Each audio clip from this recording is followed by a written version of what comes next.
My name is Claudia Green, and this is She Did That, the podcast shining a spotlight on remarkable women who are breaking barriers and proving that greatness knows no gender. From female founders who have raised millions of pounds, the investors changing the landscape as we know it, to survivors of tragedy who have achieved the amazing, and many more. We will share the stories of these incredible women who will inspire and empower you. In order to support us and these women, please subscribe on your viewing or listening channel of choice so we can continue our mission of sharing the stories that should and need to be heard. I have two very exciting guests on the show this week.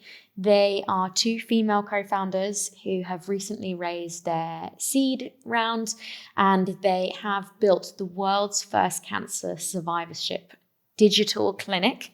And I'm very, very excited to welcome Kelly McCabe and Morgan Fitzsimons. Thanks for having us. So Good obviously intro, I've known you both for how many years now? Well, Percy Health's been going 3 years, and I think we met you quite quickly, so certainly for 2 years. To help with your recruitment. Yeah. Okay, perfect. So I guess a good starting point would be, because you're the first co-founders I have on the show. Okay. So Great. a good starting point would be to get the background story on how you two met and how you decided to become co-founders. Do you want me to start? Yeah. Okay. So it probably helps to talk a little bit about both mine and Morgan's backgrounds, and then it kind of feeds into the story of how we met. So my background is very much in clinical care. So I was a specialist head and neck cancer dietitian working in the NHS, went on to manage teams of therapists, so allied health professionals such as physiotherapists, dietitians, psychologists, and others in large NHS cancer centres, and then moved across to private care. So worked for HCA, where I became the chief operating officer for a group of 7 private cancer centres here in the UK. And after working certainly within private healthcare, I guess it feeds into a little bit about why we created Percy Health. I noticed that there was this gap, which we can talk more about later, that just whether you work in the NHS or in private care, there's just not an obvious reimbursement model for it. It's very difficult to solve. And so had this idea about perhaps setting up a digital solution for this, but with no experience of running digital business or certainly working in a startup. So I left healthcare to go and work in a digital startup in the retail sector. And that was where I met Morgan. And so my experience is completely different. I have never worked in healthcare.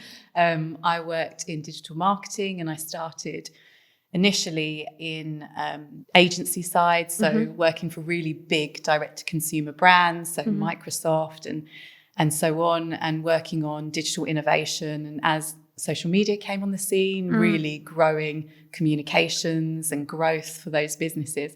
Subsequently, I was digital director at CBS Television in New York for a bit. Oh, wow. And then I headed up global marketing for the online retailer ASOS. And again, One of my faves. I guess I got to a point in my career where I've always seen digital as a great leveler, giving equal access. I'd worked really hard in my career to, I guess, climb and do the things that I thought was exciting. And I was looking for more, basically. I make this joke with Kelly, I wanted to use my skills for good instead of evil. And that is very flippant. No, disrespect to anyone that works in fashion or retail. But I left ASOS for looking for this bigger mission and thinking, how can I fulfill this gap that I'm feeling? And I started at this retailer, and I went into high-end fashion. I'd say it was a luxury brand that we were working at. And I thought maybe I could talk about sustainability. Maybe that would make me feel better about what I'm doing and help grow and raise awareness about sustainability. And that's when Kelly and I were both working on the board, and I was the chief marketing officer and Kelly was the chief operating officer. And we met each other, we worked. So we met as colleagues.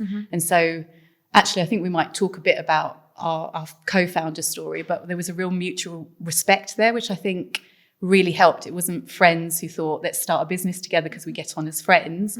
It was knowing that we have real depth and we are really experts in our field, completely different fields, that in combination could do something quite powerful and quite special. Yeah, for sure. So that's how we met. we worked together for certainly over 12 months, possibly 18 months before we founded Percy Health. And as Morgan said, I think that's really stood us in good stead as co-founders, because we are obviously friends now. But when we began, we had a very professional relationship. We've also got very different backgrounds, experience and skill sets. So for us as co-founders, because this is something we get asked about a lot, and I know lots of people struggle to, if you're trying to find a co-founder, struggle to know how to go about it and how to identify the right person. For us, what's helped is because of those extremely different skill sets, there's very little overlap between what we do. It's always very obvious when you're dividing up the tasks within the setup of the business and the running of the business. It's very obvious what falls into Morgan's domain and what falls into my domain.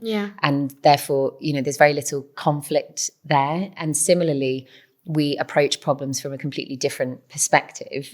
So we often disagree because we think about problems in a very different way, but then are able to kind of find a consensus or find a solution or bring in advisors, to support us with getting that consensus as well. And I think one thing that we've definitely not had to worry about in the last 3 years, and there are many, many things to worry about when you're building a startup, particularly in healthcare, but the one thing we've not been distracted with is any kind of co-founder dispute. And we see so many startups, so many of our friends and colleagues who waste so much time dealing with co-founder disputes or managing co-founder relationships, that if you can get it right at the beginning, it's going to give you that foundation to go on and be successful.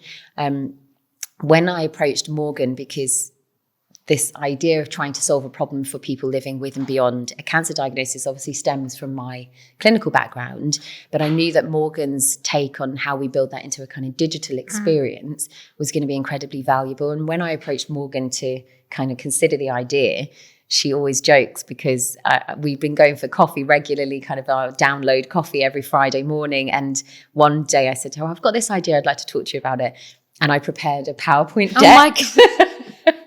We were in a coffee shop and she was like, let me just get my laptop out.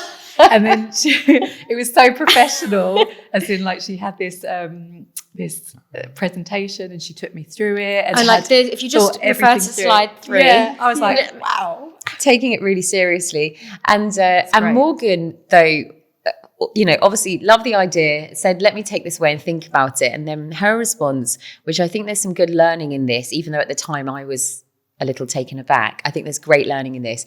Morgan's response was, she wrote down maybe 15 questions and sent them to me in advance and said, ahead of the next time we catch up, can you work through these? I'm going to do the same. And then I think it would be good to reflect on our answers together. And the questions were very personal, probably questions that I've never been asked before, even by like partners around, oh God, where are we going? Around your kind of vision for the future, your values, how important family is to you, how important money is to you, why you would want to set up a business, whether you want to have children in the near future, long-term future. What would you, if you had money, what would you want to do with it? Oh, wow. So that's really, some proper due diligence. Really exactly. focused. Due diligence. That's a good way to describe it. Well, I think being co-founders is like a marriage. Exactly. You probably spend more time speaking to each other than you do with your partners. Definitely. We definitely do. And you experience more conflict because you have to do really difficult things together and make really difficult decisions together. So you really have to be aligned. And I remember when I received these questions, I thought, oh my God, she's crazy. And she was right. She was right. I am in crazy, a good but way. the right type of crazy. But then actually having worked through, because I would have made that decision much more quickly and more on instinct, which wouldn't always be the right thing. And when we worked through those questions and then we talked about everything and we realized that we do have incredibly aligned values, I think that has stood us in such a good position. So now, even though I was joking about it when it first happened to me, I would 100% recommend that to anyone who's considering building a business with a friend or a colleague or someone they've just met, which is think about what's really important to you and your values and align them early. And like you said, it is like a marriage. I often joke about Kelly was the second person I told that I was pregnant, you know, after my mum. So it was like, you know. What about your husband? He did know. Okay, third person. So, you know, it is like a marriage. And also you are giving birth to a baby. We talk about Percy. Kelly's also had her first child, and we talk about Percy being our first baby. So it is absolute speed dating. Like, we're in it for the long run, and we are tied together in order for this to be successful, and not waste time, exactly as Kelly said, on things that are unnecessary, like inward focused things, in order to really make this work. And our massive vision of helping everyone impacted by cancer, we've got to be on the same page. So in hindsight, it's a good, I think it's a good thing to do. I think it's perfect, because although it may have seemed crazy at the beginning, you do need to know this stuff in advance, because there could be so much potential conflict if you didn't know, for example, what Kelly's family plans were. And then she was like, surprise, I'm pregnant. Yeah. Or if she had a totally different vision for the company. Yeah, it would put us at odds if, you know, not that this is wrong or everyone's different, but it's knowing, like, if one of us was to have a kid and the other wasn't, how would the other person feel about that? If someone was taking time out of the business, needless to say, we didn't take much time out, because when you're a founder and you're running a business, you are always on. Yeah. But you just have to have those conversations. It's probably useful in a way, because I've seen a lot of co-founder relationships not work, and they've had to bring mediators in, or one has had to buy the other out. Like, it's just so common now that partnerships don't work, and you can feel it throughout the whole company, like that toxicity and those poor relations when they're sort of at loggerheads. All of your staff can tell. They know when you're not aligned, when you're telling them different things. So it's very, very difficult. I mean, with utmost respect to all the different models that people use, and Morgan and I worked the startup where we worked before. They had two co-founders, and they adopted a kind of co-CEO model.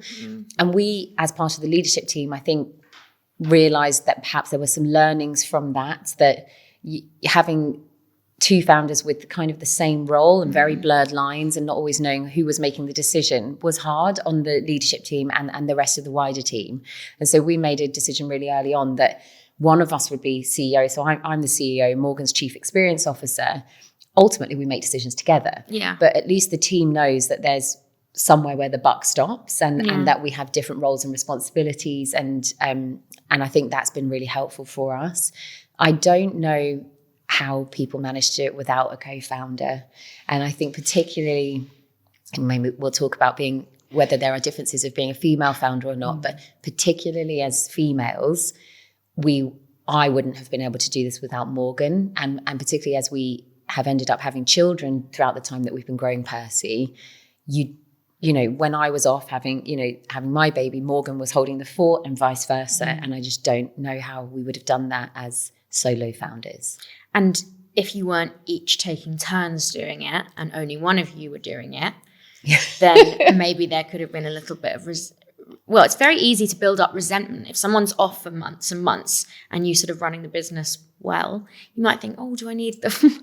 Or you might resent the fact that they've not had to put the same hours in as you. But obviously you both sort of had your perfectly timed turns. That was accidental. So the timing was accidental. We obviously talked about it, but we didn't go so far as, because these things, as much as we'd like to plan them, as anybody knows who's been trying for a baby, you can't always plan these things. You just don't know. So we talked about it, about the eventuality, but we couldn't plan the timing. We were just fortunate that Morgan had her baby 1 year before me. And then at the same time, when I was having my baby, Nicole, who's in our leadership team, our chief commercial officer, was also pregnant. So we ended up being on maternity leave at the same time. It's just a really interesting problem to solve, because it's a lot. Yeah. And obviously as women, we're always really, it's really important to us that there's fair policy around maternity leave and maternity pay, and that women are supported to do all the things that they want to do and remain or return to work. That was obviously very important to us. And because of that, really early on, even though we were a startup with very little cash, we made a decision to have a really proactive maternity and paternity policy. So we offer 5 months full pay. And so you see the coin from both sides, and it's just a difficult problem to solve. Yeah, there's no easy answer. I think we started Percy because we were looking at health equity and increasing diversity and equity, and that's the same in our own business. We don't want women to have a poorer experience as employees because they were born women, and they have to do the pregnancy thing, and but there's definitely a reality of having, being a small team and being a startup, and every single person is important and vital. But we just plan it. You just have to plan, and you have to make decisions about where stuff goes and where it doesn't go. And the most important thing is making sure everyone feels supportive, because that's how we'll keep them, and that's how they'll produce the best possible outcome and results, which is, again, that higher vision for Percy. So it's not easy. It's definitely not easy. And you don't really get too much of a heads up when someone's it's not like you have a calendar that shows when they're ovulating and they're trying. It's like they'll just sort of tell you. And I mean, obviously you've got the length of the pregnancy, but there's a way to support female employees. I just wanted to go over sort of Percy Health in more detail. Obviously, your mission is incredibly impactful, and you're hoping to help cancer survivors. It's an app, essentially. It's a digital offering. But what does that entail? What support do people get? I think if we start with kind of why we created Percy, because in very layman's terms, assuming that people, we've all been touched by cancer, but we hopefully don't all have to know too much about it in our day-to-day lives. But what's happening in cancer care over the last, say, 30 years is actually a really good news story, despite what we're seeing in our newspapers all the time at the moment. There have been these radical advances in cancer screening, diagnostics, treatment, which has meant that the survival rates for most types of cancer have improved beyond recognition. Diseases where you might have died within 6 months, you're now seeing some people be cured of that cancer and go on to live a really healthy life. And the majority of people will go on to live for 10 years or more after their cancer diagnosis. And that just wasn't the case 30 years ago. So really, really good news story. But what that means is that you've then got a healthcare system that's trying to look after millions of people who are living with and beyond a cancer diagnosis. And typically what happens in our healthcare system is that you get to the end of your treatment. You might have had 12 months, 18 months, 24 months of arduous treatment. You would have had a lot of support around you at that time from your healthcare team, but also friends, family, colleagues who are all rallying around. Then you get to the end of that treatment, and hopefully your oncologist says, everything's gone really well. Your scans are looking good. I'm going to see you again in 6 months' time or 12 months' time.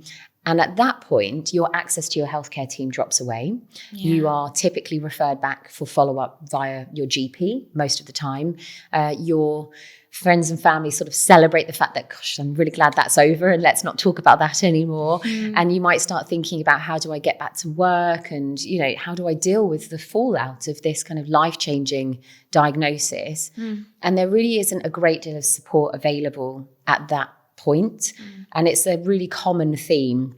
If you look on patient forums or, communities where they talk a lot about the fact that actually the survivorship part of cancer can be harder than the treatment phase because of that lack of support, but also because new things happen at the end. So the psychological distress sometimes kicks in a little bit later when you're not running on adrenaline from appointment to appointment. Like not in fight mode.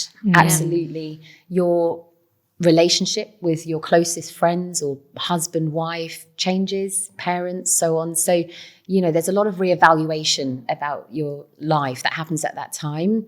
And also, really importantly, you have a higher risk of psychological illness, cardiovascular disease, obesity, diabetes, things like bowel dysfunction, sexual dysfunction, a whole host of medical complications from your diagnosis. And quite frankly, your GP will not know what to do with those. Some very specialist cancer-trained GPs may, but the vast majority can't. And similarly, we're living in a time where you cannot get a GP appointment.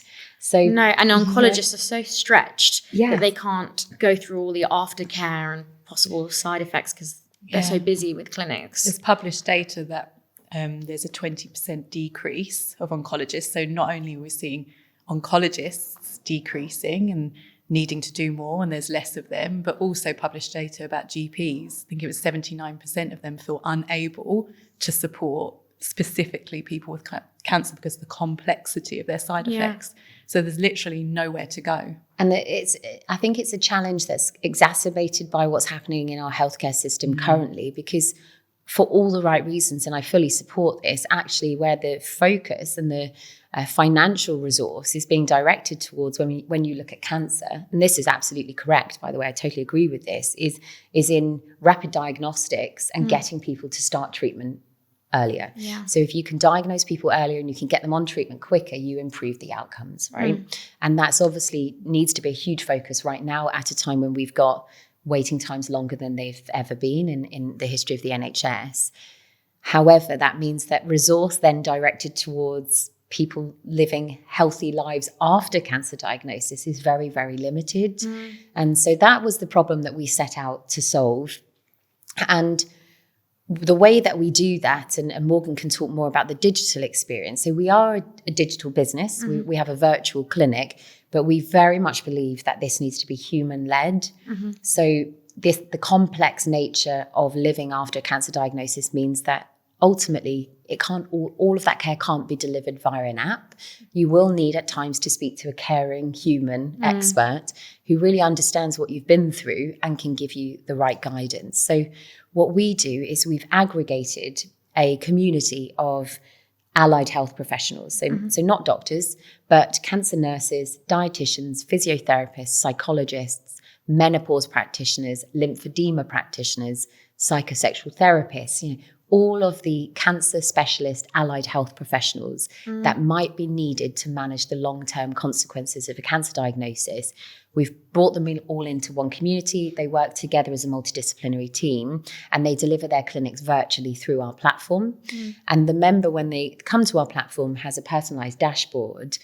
Through some simple digital onboarding, they are directed to the correct nurse to meet their needs.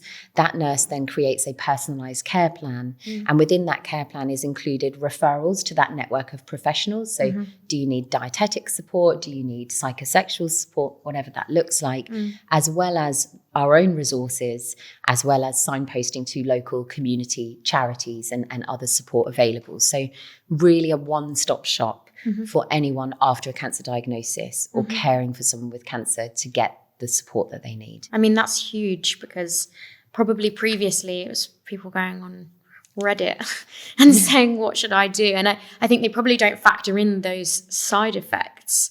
I know people who have been diagnosed with cancer, and the first thing is, am I going to survive?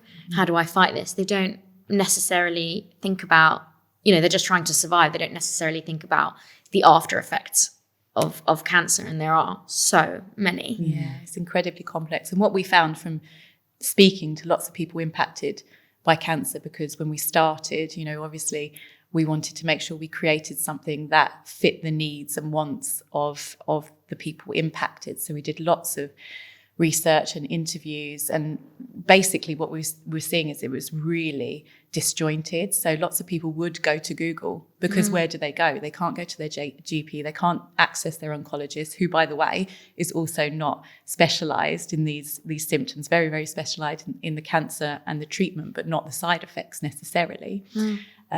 They've got charities, there's some quite big cancer charities, but yet again, they're not healthcare providers. They can help, they can give you a little bit of support on the phone, or, you might be able to see them and ask them a couple of questions, but not, full on healthcare support. And so they were asking Google, and then lots of forums and patient run forums were trying to solve the problem. And they're not qualified, that it can be quite unsafe, because you're hearing someone's experience and someone's advice. And so you've got this growing population of people who are in desperate need of support and help, and absolutely nowhere to go. And they're trying to solve it themselves, which is incredibly dangerous. It can be incredibly dangerous. So it only happens, or only sinks in, once the treatment's done, and then they're like, what happens? What do I do? And financially, that must be really difficult as well, because if you had to go to each separate professional, how much would you be paying for all these separate things? And this for us has been this is a really important part of the problem that we're trying to solve. So when we launched Percy Health, we launched with a direct-to-consumer offering, which I think is quite typical for most, say, digital healthcare providers when you want to test and learn very quickly. So we launched with a direct-to-consumer offering where you could self-pay to see a specialist physiotherapist, dietitian, psychologist, and so on. And we would receive, and still do receive, direct referrals from oncologists and cancer surgeons for those services. But as you say, if you need ongoing support over a period of years, actually, a cancer diagnosis has huge financial toxicity. You're needing to leave employment for a period of time. Some people manage to work through it, but it's difficult. There's also added expenses. So the Macmillan data shows that on average, someone impacted by cancer will lose about £580 per month on other expenses that they incur, travel, prescription costs, equipment and clothing that they need to buy and so on. So it's not a time when you've got lots of money to invest in this type of healthcare. And for that reason, we've been trying to identify the right B2B models. Our goal as an organisation is to give as many people affected by cancer access to this type of healthcare free at the point of use, so they're not paying out of pocket for it. I think one of the hard things about growing a healthcare business is the first few years are very much chicken and egg.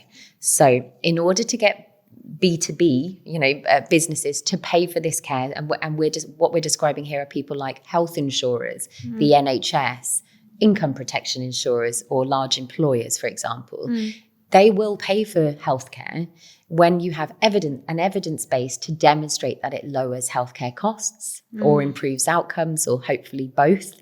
Now, in order to gather that data, you need large contracts. You need to support large numbers of people. So the first few years is about solving for that chicken and egg. How do you get access to the people who are experiencing the problem that you're trying to solve, to then grow that base of data, or generate that evidence to demonstrate that your solution works, to then allow you to win those big contracts and give people access for free.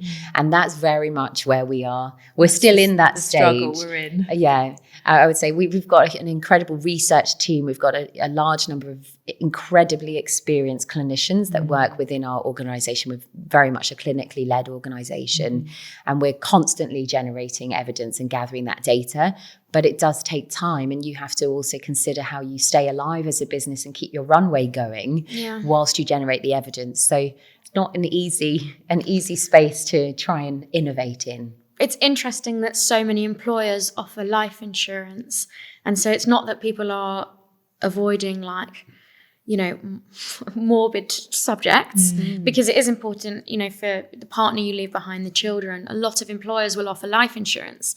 But what about when you've overcome something incredibly difficult? A lot of them will offer mental health support, but those professionals aren't trained specifically for cancer survivors. So there are all these things being offered, but actually this incredibly common thing isn't being talked about. It's actually not talked about. Most people, when you get a cure, you celebrate, you ring, here's my ringing the bell picture, and then it sort of dies out a little bit and gets a bit quiet. But why aren't more employers saying, this thing that is fairly likely to affect you or someone in your family? One in two. One in two people. So how can you, it's kind of absolutely massive. It should be a no-brainer. We talk about this quite a lot, because culturally we think there is a taboo element. I know I heard an oncologist speak about the difference in diagnosis for individuals, and what they said was quite pertinent. They kind of said, when you're around a dinner table, I use this a lot, when you're around, I think because it's quite accurate, we can all relate. When you're around a dinner table or a dinner party and people talk about someone being diagnosed, oh, so-and-so has had a heart attack, or you're talking about someone in your group, but they'll whisper, someone's got cancer. And there is definitely, this is a new field, a new area that we are trying to change and innovate. And it is only recently that cancer isn't a death warrant. That is in the terms of healthcare, and 30 years.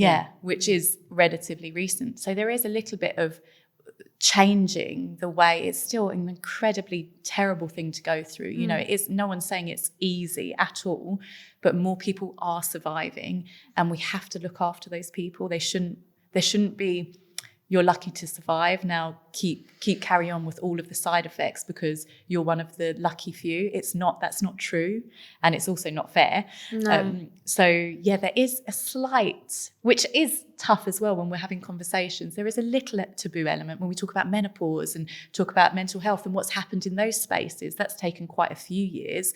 We kind of see cancer as on the I can't even say it, precipice of that, and kind of we need to break down those taboos, and we need to start talking about it so we can help people. It's not something to ignore anymore. I think a lot of people think, well, you know, it won't happen to me. I think they do. Well, I think it's good to have positive thinking, but you know, the numbers suggest that it will. It will, to maybe half. Your most uplifting podcast today. Yeah. You will get cancer. Yeah. But And hopefully not. It's not I think, so that it's not doom and gloom, because we don't want to paint that awful picture, because actually a lot of what's happening is incredibly positive. Yeah. And in the next 20, 30 years and beyond, there are even more advances in the treatment of cancer that actually I think we're really fortunate, and our children will be incredibly fortunate, that most cancers will become treatable, particularly if caught early. And so big focus needs to be on obviously cancer prevention, like lifestyle modifications, all the things we know: eat well, exercise more, try not to smoke, try not to drink too much, all the stuff we know and don't necessarily do. And then also screening, go to your screening appointments, but there will be novel ways of screening in the future, blood tests and so on, that are being tested at the moment that will make it easier for us to pick up cancer early. So it's a really, really good news story. And I think what we're trying to, the problem we're trying to tackle is that even within that good news story, where there should quite rightly be a huge focus on prevention and screening and treatment, you will always have a community of people living after cancer diagnosis. And by 2030, you're talking about 5 million people in the UK. In the US, you're looking at about 25 million people. So it's not a small group of people. And those people need specialized support. And it's not enough to get that through your kind of generalist, anxiety app, or these things work, but I think there's an over reliance on charitable support and on digital apps, because people are thinking about money and how do we deliver this in a cost-effective, scalable way. But actually, if you deliver this care right, the return on investment is huge. Like, the money that you spend to deliver that care will go on to lower that person's healthcare utilization for 10, 20 years afterwards. So it's you can't solve this through an app alone, but there is a bit of a battle for us to, a puzzle for us to solve about finding the appropriate reimbursement models for this type of, or model of care. And in the US, they're doing much more innovative things, because they're looking more at like value-based healthcare, where you look at how you manage a whole population over a period of time. But I don't think we're seeing those reimbursement opportunities here in the UK yet. So yeah, the big challenge is, we know the problem exists. We know that the people living with and beyond cancer want a solution like ours and are desperate for this type of support. The challenge that we have to solve as a business is, what's the most appropriate reimbursement model for that? And is it employers? I think, like you said then, the burden on employers now to deliver more and more healthcare to their workforce is ever increasing. And possibly that's because of the gaps in our current NHS provision. So they have to provide mental health support. They have to provide, obviously, typically women's health or men's health support. They do, menopause advice and so on. So where does that end for an employer? And I think for cancer, that for them, for many, they feel that actually this should be dealt with by the NHS or by my private care, my private policy. Yeah, but private healthcare doesn't. But it's not. It's not. And that's the challenge. No, I know a few people who have private healthcare, have money, plenty of money, but they didn't know where to turn for support. So it's not even a question of money, you could have all the money in the world, but if you don't know where to turn to, then, you know, that's not going to solve the issue. And I think from an employee perspective, I personally would rather have cancer support than 10% off a cinema ticket, for example.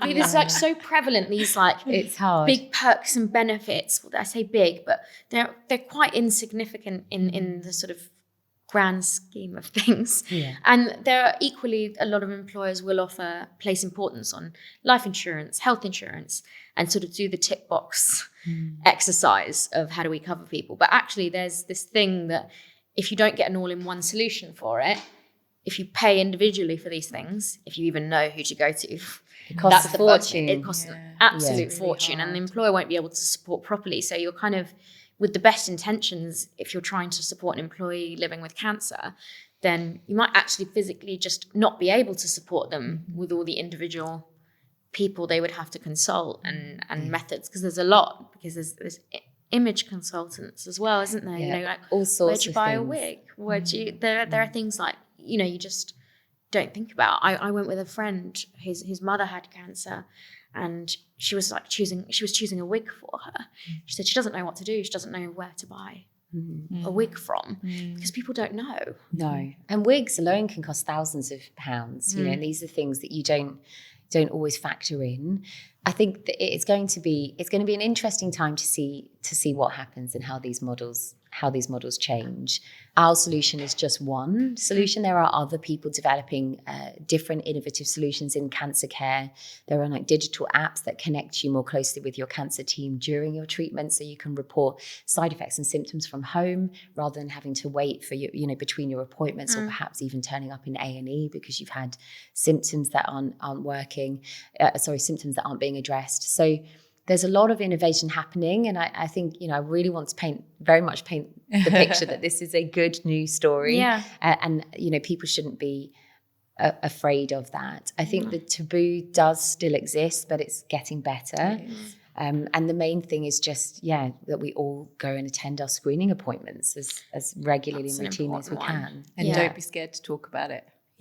Talking more about sort of your journey as founders. In the 3 years since starting Percy Health, you've both had babies. You first, Morgan, and then you, Kelly. How did you balance that as co-founders? So really importantly, as Kelly mentioned, having an honest discussion up front about if we wanted a family. We were a bit younger, 3 years younger. We both said yes, like we want to be able to build a business that supports women that can have children, and so we've got to live by that. And so it's not been easy, but I feel like we've done it successfully. So my baby is nearly 2 and Kelly's is nearly 1. It's definitely been a struggle, but I think a really important thing is having supportive investors, supportive advisors. No one told us don't do it. No one said it's gonna put anything at risk. We were fundraising actually when Kelly went on maternity leave. I say maternity leave, it wasn't really leave, but was having a baby. Was she like emailing you back while she was in the delivery room? Basically I had a C-section, and I was texting her as I was going into C-section about something, and then Kelly was exactly the same. She was like, I'll look at the decks, like, you know. So we didn't stop. I'm not saying that's for everyone. No. I just want to be clear, like this, the hustle culture, definitely something we need to talk about as founders, that there has to be a de-glamorization of the hustle culture, because it is really hard being a founder. Tough. So not advising texting or PowerPoints as you're going into labour, but we had really supportive people around us, and I think you can't do it with that. They always talk, it's so cliche, but they talk about it takes a village, and us supporting each other was one thing. Don't worry, I've got this. That's huge. Being able to be there for each other and say, look, don't panic, focus on the baby. Exactly. Focus on childbirth. Exactly. I'll deal with this. And then everyone else, our investors, we had incredible advisors and investors who messaged us and were like, congratulations. Really? It was never, I never certainly felt that it was a problem, and it diminished our ability to create the business we wanted to create.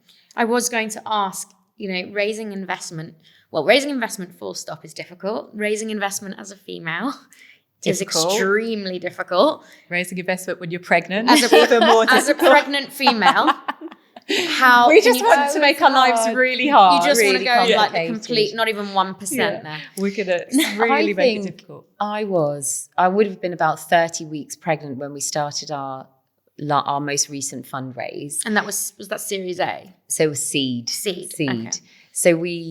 And in that round, which we closed, I had my baby in October and we closed that in March. We raised in total 3.4 million in that round. So that's given us a nice healthy runway now. But we started that process probably when I was about 30 weeks pregnant. So timing wasn't optimal, but it never is. And I think that's one of the other challenges of the startup kind of space is that the business goes through like lots of different life cycles. And what's going on in the business at different times, it can be completely different from 6 months to the next. So you just have to plan for the time that you're not going to be within the business right up close to when you're taking that time off. You can't plan for it years out. You've got no idea what's going to be happening. So plans change so frequently. So we started that process when I was about 30 weeks pregnant. We met an incredibly supportive investor. So the lead investor for our most recent round was Octopus, and sitting on our board is a female investor director called Chantel, who is incredible. And from the time that we met her, which was actually through a female founders WhatsApp group. Oh, really? Yeah, where we got connected. And then we'd been speaking. We'd obviously done a first round of kind of pitching the business. And then we were invited in to meet the team for the second round. And at that point, I was about 38 weeks pregnant. And I had to call her because all of this had been done via Zoom and say... You can hide it on Zoom. Yeah. Had to call her and say, there's something that I need to disclose before we book this meeting, which is that I am actually 38 weeks pregnant. And I don't know if I'll be able to be at that meeting in person.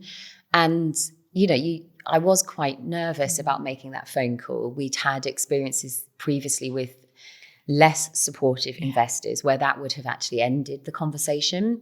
So I was quite nervous making that call. And you do feel like you've got something to hide, which is a really bizarre feeling, seeing as it's the most natural thing in the world. And I think we timed it well in that we'd built a strong enough relationship that they understood the business, they'd met us and the team, and they were bought in. This shouldn't have been a deal breaker, and it wasn't. And actually Chantel's approach was effectively like, I'm really sorry that you've had to call me with this, and position the information in this way. Like, we will support you with this. If we want to delay that meeting by a few weeks so that you can attend, or in the end, what we did is we had another round of meetings with their team and our team. I wasn't there, but a few of our senior advisors went, and the rest of our leadership team. And then I was able to join for this final pitch, maybe a few weeks after John was born. So it worked out because they were supportive and they helped us manage the process around me having a baby. And then by the time I got back to work in, certainly in sort of February, March, we were closing that deal. So it worked out okay. I mean, it's not brilliant having a small baby and trying to manage all the legal process and the due diligence that goes with a relatively large investment process. It wasn't optimal, but we managed it. So I think main message is that it is possible. I think more women are doing it now, and there are so many amazing investment sort of firms out there now that are hugely supportive of females, and you have to find them. And one of the lessons that Morgan and I learned really is probably took us about 2 years, and then we got together actually when Morgan came back from maternity leave, and we were closing this investment, and we talked about what are our biggest lessons. And the number one thing we both said is that if either of us feel any kind of red flag about either a future employee or a future investor, we don't both have to feel it. If one of us gets a negative feeling, we walk away immediately. Because the main things that had happened that had caused problems for us in the first 2 years of running the business were when we had pursued things where we had either both or one of us had a red flag, but we'd done it because we felt that was our only option, and it had always turned out badly. And I think it comes Follow with your gut, time and confidence, but just listen to your gut. And if either of us now have a red flag, we don't question, we say, fine, we'll walk away. Speaking more practically, how has it been being new mothers and founders, like both from a practical sense and an emotional aspect as well? It's been, it's tough. It's really hard. We made a joke about like ticking all the, as many hard things as you possibly could. Being a founder is really tough. Being a founder now in the current climate, so trying to make a business successful, which you're in the same boat, really tough. I guess the realities of it. So I guess we keep talking about people, support. We are lucky to have a lot of support, and I don't want to diminish that because everyone's in a different scenario. So without sugarcoating it, like we do have support. We've got a supportive investor who changed stuff around us because things happen. But that is a female investor. A female investor who, and the culture, I think, of Octopus, in order to put someone like Chantal in place, want to make a change. Also, you don't make a lot of money if you make any when you're a founder. We can't, skirt around that. And kids are expensive. So I think there's definitely a lot of sacrifices and changes you have to make. And I guess, it's tough. The realities of life are that it's really hard, but we do have a lot of support, and we have partners, and we do have supportive families. And I think you just need to grow your team, your network, your extended community, because that's the only way you can get it done. You need a lot of help, basically. And what if you don't have a huge support network in place and a founder's salary is incredibly low? I mean, this is something that I feel quite passionate about. I don't know, Morgan and I talk about this a lot, and I don't have the answer to it. I don't know what the answer is, but I do think in the same breath, when we're talking about investing in more females, which is being talked about a lot more now, which is great, and diverting a greater proportion of venture capital investment into women, that is beginning slowly to happen. But in the same breath, female founders need slightly different types of support. And one of the things that we've struggled with is that I totally understand why early stage startup founders' salaries are capped at a reasonable level, of course. But the hardest thing that I have found is that having your salary capped at a level which would be far below what you would get if I was working for a big corporate, but then having to pay for full-time childcare, because in order to give 100% to the business the way that you need to in an early stage startup, you can't. I don't think it's possible to do that. I certainly couldn't do that without full-time childcare. And full-time childcare in London or anywhere, it's really, really expensive. So there's this conflict, I think, between wanting to support women to become startup founders, but then not yet recognizing that in order to do that, there needs to be some different parameters to allow them to succeed. And the way that I've managed it is by effectively becoming completely dependent on my husband. And I hate that. and there are a lot of people that don't have that option as well. Exactly. But it's the same for if you think about how the government structures, for example, single mums.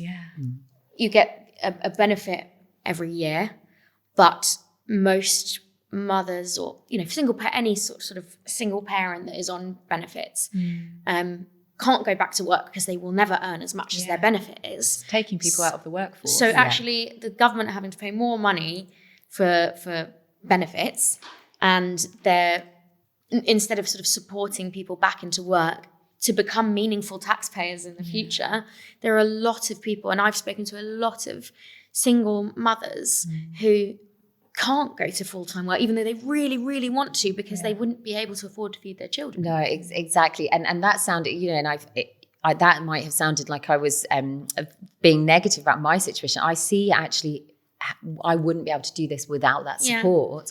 And therefore, people like Morgan and myself, women who have really the right experience to build the business and the right idea would be prevented from doing that if they didn't either have their savings, family money, or someone else supported them financially.